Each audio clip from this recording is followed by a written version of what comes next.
Helai mate lauzin vero marina har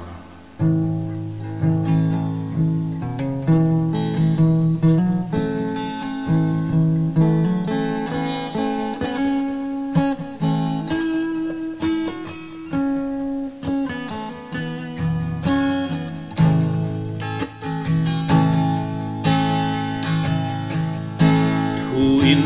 ka shil thiam lo kan tlang ram moi chu i ching mit nge in mu ve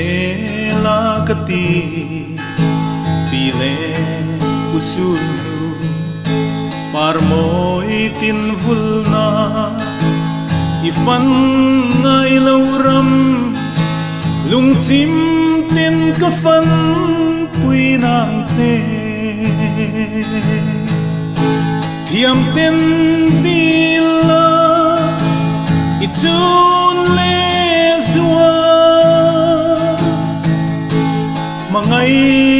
na vang chuan an nial ngam don em ni sikul chol hun chuan kan vang khopui moi mu ve turin helai mate lauzin vero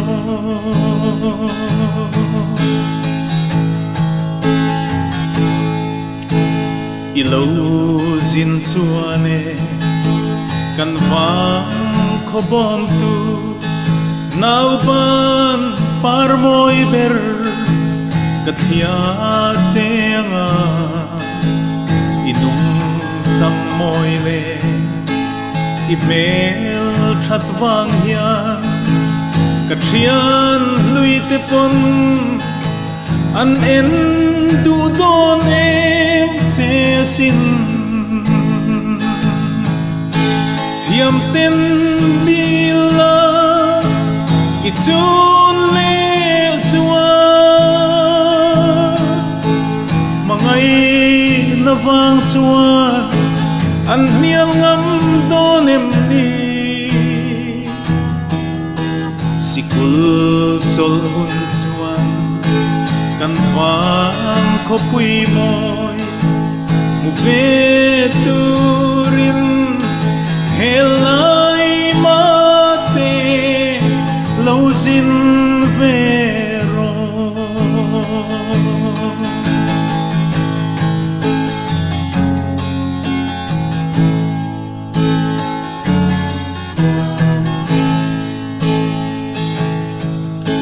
chak tiang hring nun hian ilung len ve mo isak melomin trai choi zaleng zong ten kan run lo kain an en ning long che i thir bang long e lamang le thei hian ka ring lo che thiam ten dila i chun le zua mangai na vang chuan an nial ngam don em ni sikul chol hun chuan kan vang khopui moi mu ve turin helai mate lauzin vero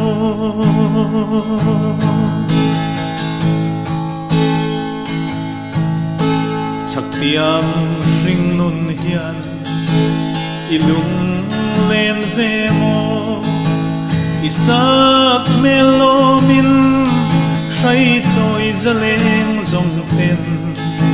kan run lo kain an en ning long che i thir bang long e lamang le thei hian ka ring lo che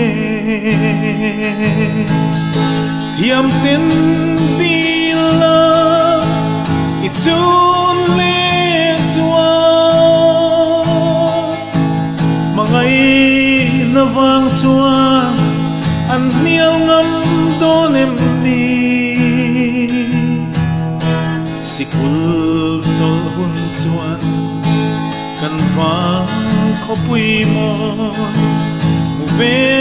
turin helai mate lo sin vero helai mate lo sin vero